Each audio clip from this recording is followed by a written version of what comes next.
You can find links to all our guests' books on the products page at creativityfound.co.uk.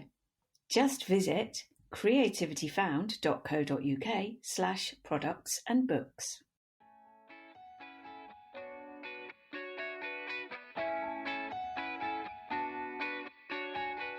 I remember this sort of look of disappointment on her face, this sort of, oh dear, what a shame you didn't use your time more wisely.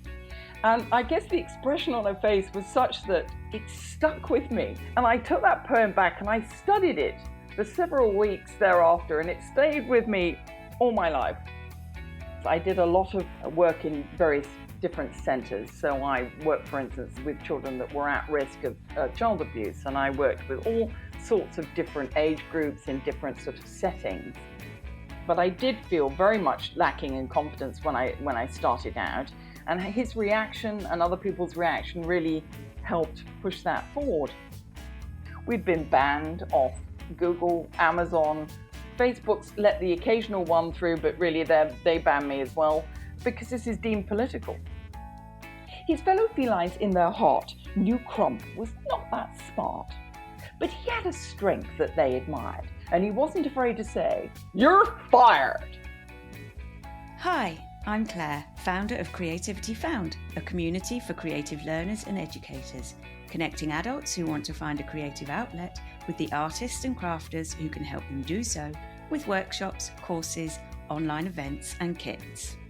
For this podcast, I chat with people who have found or refound their creativity as adults.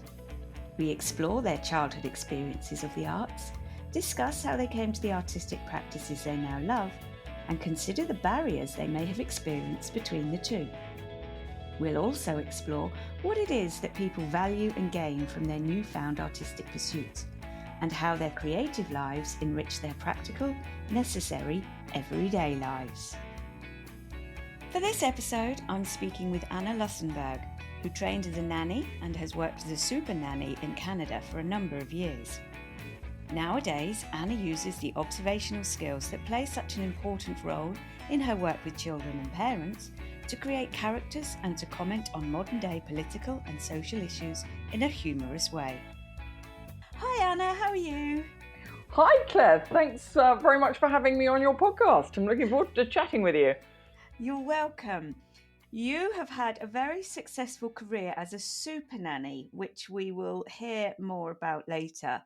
But what is the creative activity you have been enjoying and focusing on recently? I have been really having a whole lot of fun with writing satirical allegories. And by satirical allegories, I mean sort of taking what's happening in the news, both socially and politically, and having a lot of fun with it. Having fun and making a comment at the same time. Brilliant. I look forward to hearing a bit more about that. Did you have a creative childhood at home and in your education? Yes, I had a very creative childhood, actually. I was very lucky because they didn't have screens in those days, and I think that's a huge issue.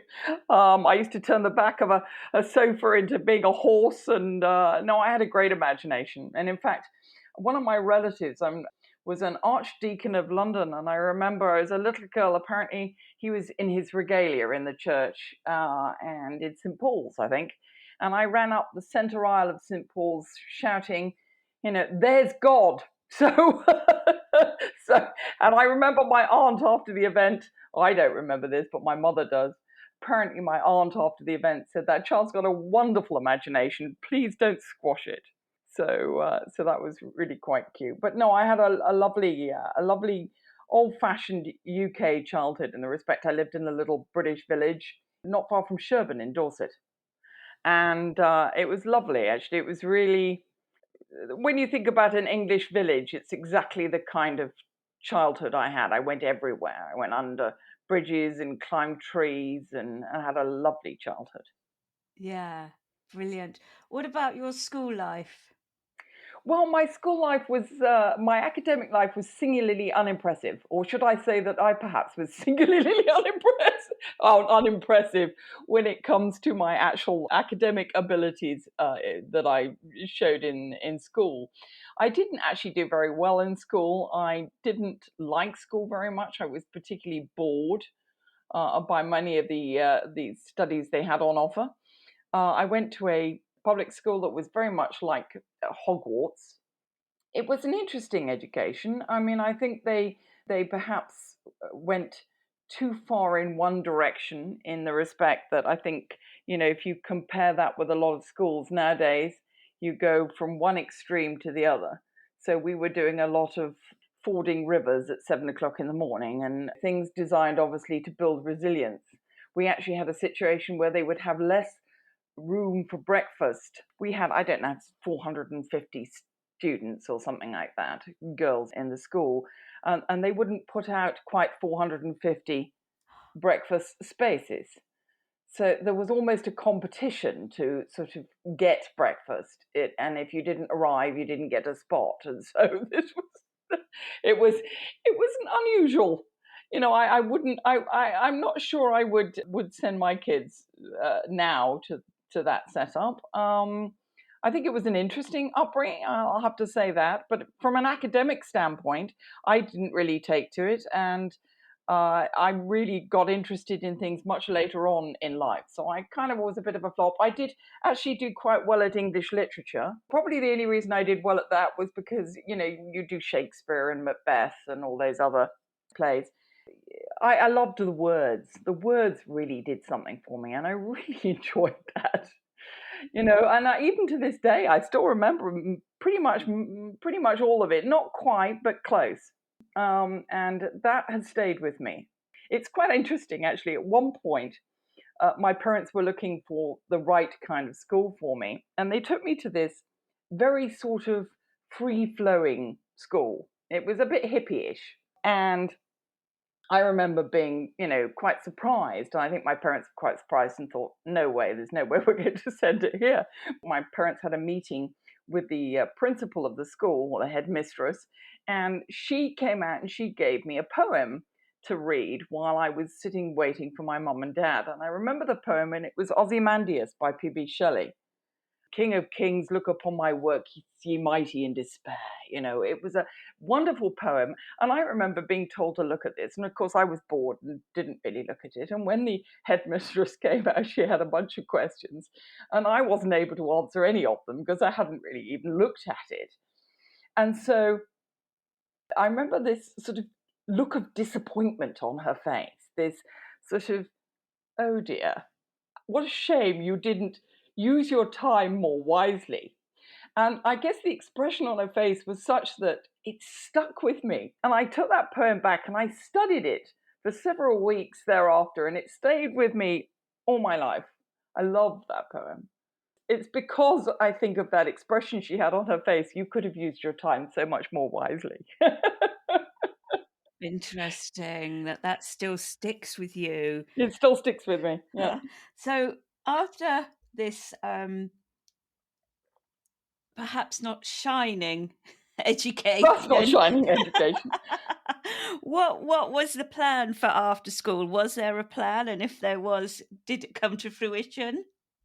No, not really. I was at a bit of a loss what to do in terms of what to do. I remember being encouraged by Lady Diana, who was doing her nanny work at the time, and it was much the same. I don't know if you remember, she was working in childcare at that point in her life. I think she was about 19. And I was about 3 or 4 years behind her. And I remember being influenced by her, and I thought, oh, I'll work with children. I liked children. I enjoy being around children. And so I went and did this NNEB, this sort of nanny course. If you were going to have a nanny, that's what the training that you would, you'd have somebody with that training. I enjoyed the training. It's interesting, actually, because there is an aspect of the training that I find extremely useful in my day-to-day life, later on, and which has led me to do what I do now with these satirical allegories. And that is the sort of power of observation, because we were made as part of the training to do observations of children in all sorts of situations. So, a child in a bath, on a walk, very boring, mundane things, to be quite honest. And you had to watch very carefully, and you had to report absolutely everything the child did. You had to notice everything. And it seemed to me at the time to be a complete waste of time. But of course, I probably was in a bit of that stage left over from school, but I did it anyway. And I actually made quite a few of them up, I remember, after I got good at it, because I suppose that was the fact that I was able to use my imagination. I did quite well. But anyway, in terms of the observations, when you have to look that closely, it does actually teach you a very useful, valuable skill, which I've been able to use in doing what I do, because I now observe people in my work as a super nanny, or the Canadian version thereof. I observe people, what they're doing, how they're doing it, and that tells me an awful lot.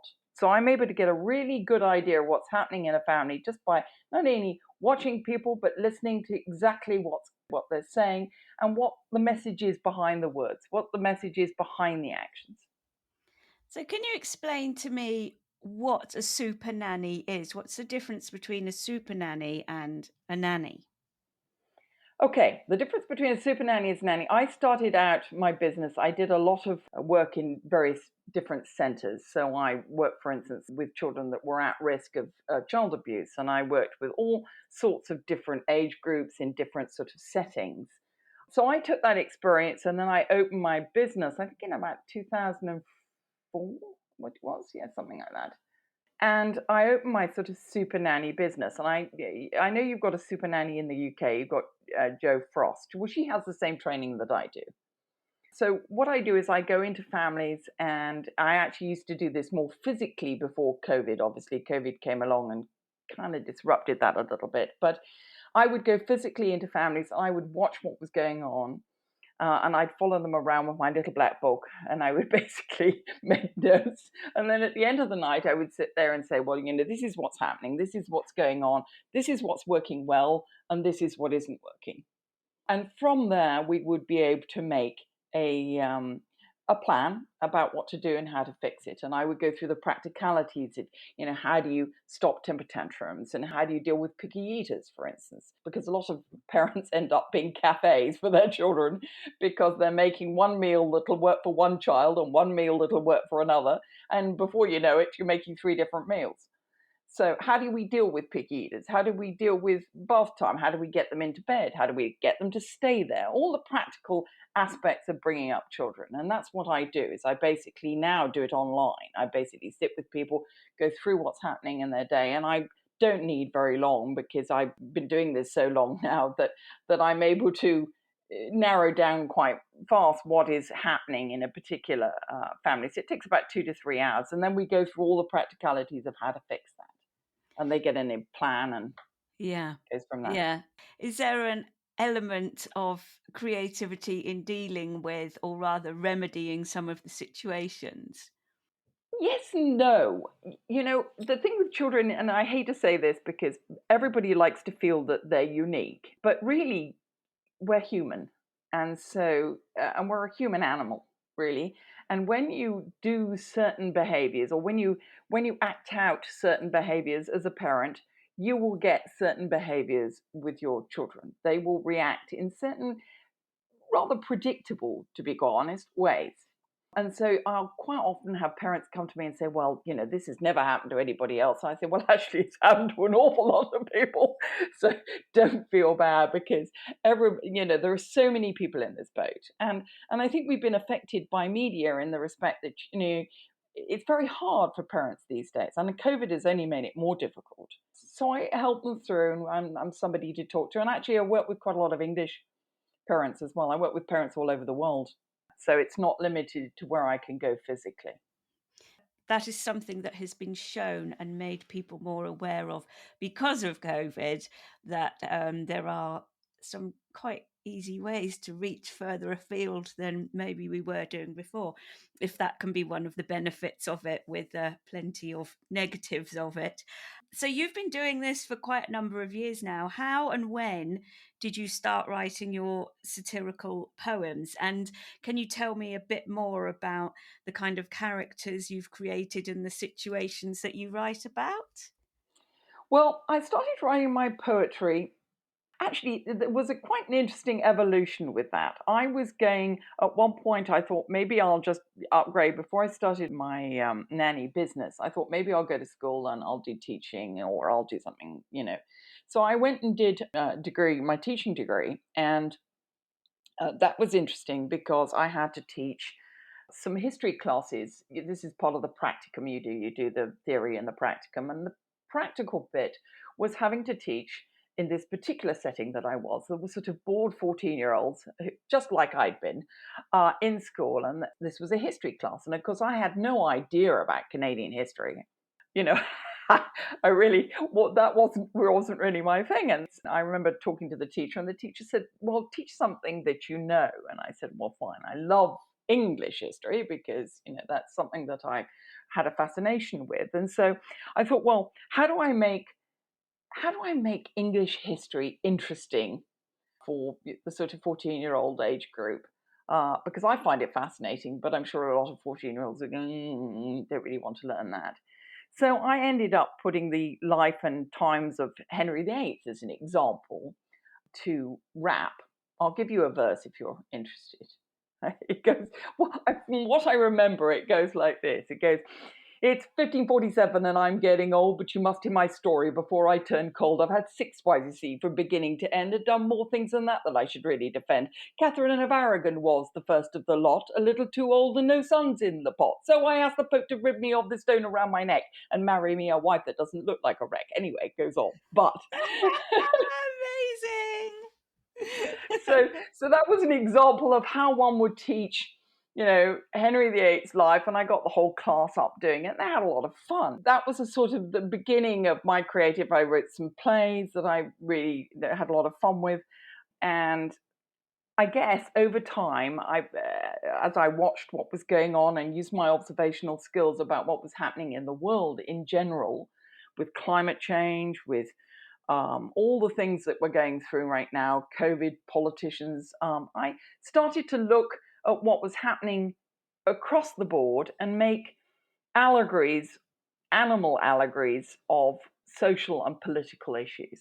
For instance, the book that I've just written and is out now is called Crump the Cat. And obviously, Crump is Donald Trump, and he's a lovely cat, thoroughly full of himself. And of course, it's really the sort of the rise and fall of a feline despot.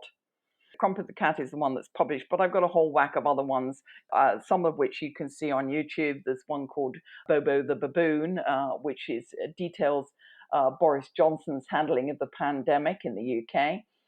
And it's all very nice. It's done in fun. So whether you're pro Boris Johnson or, you know, against Boris, it's not going to really hurt you either way. But it is a joke, and it's fun, and it's an observation. I think they work really well for being read by you. And I'm going to ask you to read some a little bit later. But generally, how have you taken your observation and writing the poetry? How have you then decided to take it to a next step and publish them in the book, to be reading them and putting them out there on YouTube and making audio books? That's a good question. I think it really comes down to, well, as you said, I did have some acting background. I enjoyed that as a sort of performance aspect. But in terms of actually sort of getting this out as a published book, I didn't feel very confident when I first started doing this. The story goes that I heard this a poor man, this cartoonist, on the radio. It's a long story, but essentially he was a cartoonist that had got into a bit of difficulty with another cartoonist over a Trump cartoon that had got very popular in the United States.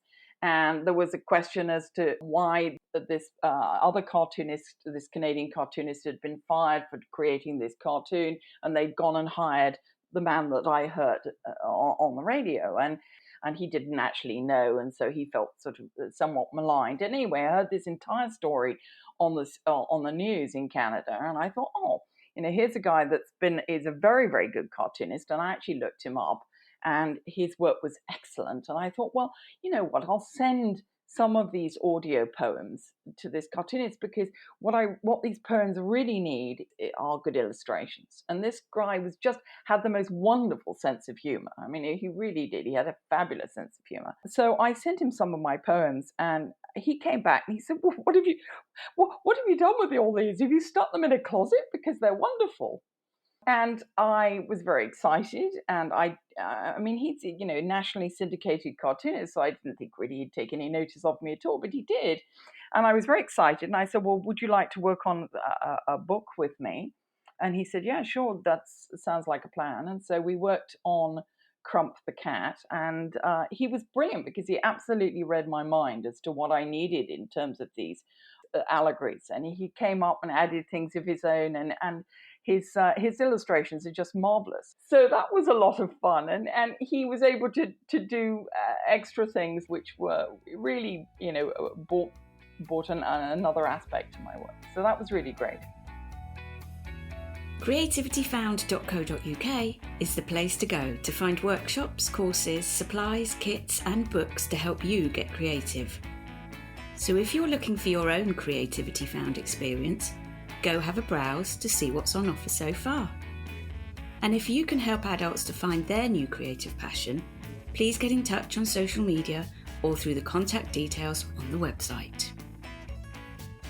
With that from him, that approach from him and working together must have given you, because you mentioned at the beginning of that you didn't have a great deal of confidence about putting these out there, but did that help you to feel more confident and want to continue as well with this? Absolutely. I mean, it has been much harder than I thought it would be, not in the respect of actually finding him to work with, or indeed people's reaction to my work. I've had a lot of really positive reaction. I went, for instance, when I first started out, to the various poetry groups, and they all just loved what I was doing. And since I've written these poems, now the Green Party of Canada wants me to read my poems ahead of their events, which is very nice as well, because I have ones on climate change, and so that's been a really positive thing. But I did feel very much lacking in confidence when I started out, and his reaction and other people's reaction really helped push that forward. But we're now in a situation, and this is the difficult part, of course, when you write something political. I mean, this was my first one, and I could have actually chosen to go with something that was to do with climate change. Greg and I didn't choose that one. We chose Crump, because Crump was in office and it had a sort of time limitation on it in terms of, should we get this out now before he comes out of office? And we did. But, we've run into issue after issue simply because we've been banned off Google, Amazon.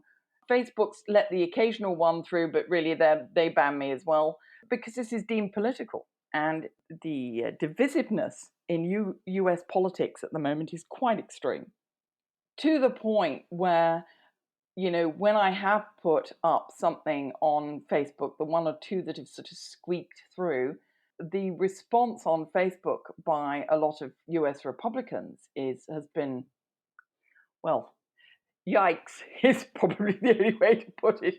It was very, people were very aggressive. The Democrats, a lot of people have lost their sense of humor. They hate Trump so much that they can't even laugh at him anymore. So that's been it's been very interesting in terms of the US reaction. I find the reaction far better in many ways in Canada, because there's 3 degrees of separation, and people can actually see the funny side of Trump, rather than being so invested in how badly he did and how he really mucked things up, that they can't see the wood for the trees anymore. And have you been affected in so much as changing your style or changing your subject matter? I think now I'm trying to find a publisher. The ones that I've got now are, let's put it this way, they don't have that aspect, the political aspect, which is always a tough sell, even though it's a lot of fun. And I got very good reviews from the book, but it is a tough sell because of the huge feelings that surround Trump. The ones that I've done on climate change, I have lots of different characters. I have, for instance, Celeste, the chicken, is about the fallacy of endless growth on a finite planet. So you've got a chicken who is a captain of industry chicken, and she sets up, chicken coops where chickens can lay 24 hours a day, 7 days a week. She's a real capitalist chicken. She's a wonderful character because she thinks the more the chickens work, the bigger pile of cash she can sit on, and she's very excited by that. But she, of course, doesn't notice that the river that runs through the farm that she's on is getting decidedly clogged up with goo and smells decidedly suspicious. And so, of course, the animals start rebelling, and then she ends up in a situation where she says, well, progress is something that can't be stopped. If you won't work with me here, then I'll have to go somewhere else. And so she sort of creates an arc, as in her rocket, to another planet that she can exploit without bounds. Anyway, she learns her lesson. So these are characters that I play with. That's one. So there are lots of interesting characters, and I have a lot of fun with them. I have Florence the Frog. She's into green energy and then discovers that still green energy, is good as it is, and it is much better than oil. Still, we need to consume less as a message.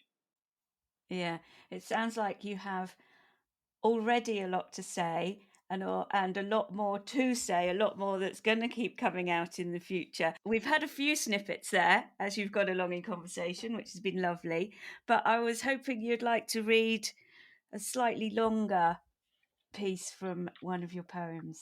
I would love to read a bit from one of my poems. This is the political one. This is not a climate change one, but this is a political one. And this is Crump the Cat, and it's actually out in book form or audiobook, actually. I think you can get it on Amazon and a number of other places. So I'll start with this. Okay. Crump the tomcat loved to be a star of note on NBC, an orange tabby, quite rotund, the owner of a large trust fund. A business mogul, Crump succeeded where others had only been impeded. His fans, the cats, the rank and file, lay in awe of his lifestyle. The kitties hung on his every word. Your stripes aren't just orange? That's absurd! With golden stripes, you are our hero. Show us how we too can start from zero. His fellow felines in their heart knew Crump was not that smart. But he had a strength that they admired, and he wasn't afraid to say, "You're fired!" You see, in the land of cats, not all was well, and Crump could feel the new groundswell of opinion popping up here and there that life was really quite unfair. Fat cats just seemed to be getting fatter, and poorer cats, well, they didn't matter. Democracy had lost its meaning with all those fat cats intervening. "If I lead," laughed Crump, "poor cats will follow, and then I will certainly wallow in all their love and all their admiration when I achieve inauguration." His supporters purred, "Oh, we love you so! You are our generalissimo! You'll bring back jobs and build a wall and rule instead for one and all." But other cats thought Crump scary, with viewpoints that seemed arbitrary, prejudicial, and unfair. They whined and rubbed each other's skin over the boat that they were in. "It's not right," they said. "Not fair. He'll say goodbye to our health care." He was loud and rude and without manners, and hated cats that carried banners. His star shone for cats, not wussies, who'd be free at last to grab those pussies. So Crump, El Presidente, swept to power and was made to leave his lofty tower for a house of white that stood iconic, to which many cats now seemed demonic. Crump said, "I want gold, so make it snappy. When I look at it, it makes me happy. I don't care about the money, so make it gold. Raise debt to GDP 9-fold. We need more walls, bridges, roads. We'll get work done here and change tax codes." Oh, brilliant. I'm laughing away there. I've just come up with another question actually Okay. while listening to that, which is, and I can see the characterizations, but which come first? The character or the subject matter? So that's one thing. Or the animal, because a ginger cat is absolutely perfect for Crump. And when you were talking about the duck is the perfect kind of animal for the character. So how do the two come together in your head? That's very interesting, actually. That's a really excellent question. Um, you got me stumped. I think it came. Yeah, I don't know. I think it came. It comes together really. I mean, I think the subject matter. This comes over several months. It doesn't take me several months to write. I actually write them fairly fast, but they percolate in my brain for quite some time. And I have something usually. It's because of something I want to say. Okay. And then I start thinking, okay, I want to say this. This is a point I want to make. How would I make this point? And then the character starts sort of appearing. That was so lovely, Anna. Thank you. How can people connect with you and find out more about you and all your books?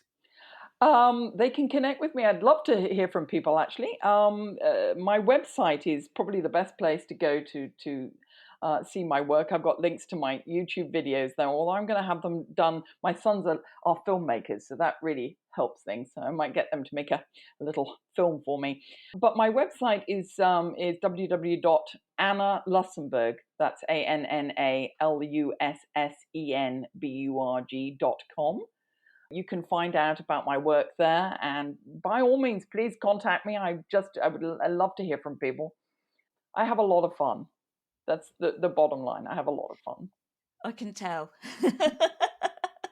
Brilliant. Thank you so much for speaking with me today, Anna. It's been super. Well, thank you so much, Claire. I really appreciate you inviting me on your podcast, and I think you do such a terrific job with these podcasts. So it's a pleasure to be part of it. Thank you. Thanks so much for listening to Creativity Found. If your podcast app has the facility, please leave a rating and review to help other people find us. On Instagram and Facebook, follow @CreativityFound Podcast, and on Pinterest, look for @CreativityFound. And finally, don't forget to check out creativityfound.co.uk, the website connecting adults who want to find a creative outlet with the artists and crafters who can help them tap into their creativity.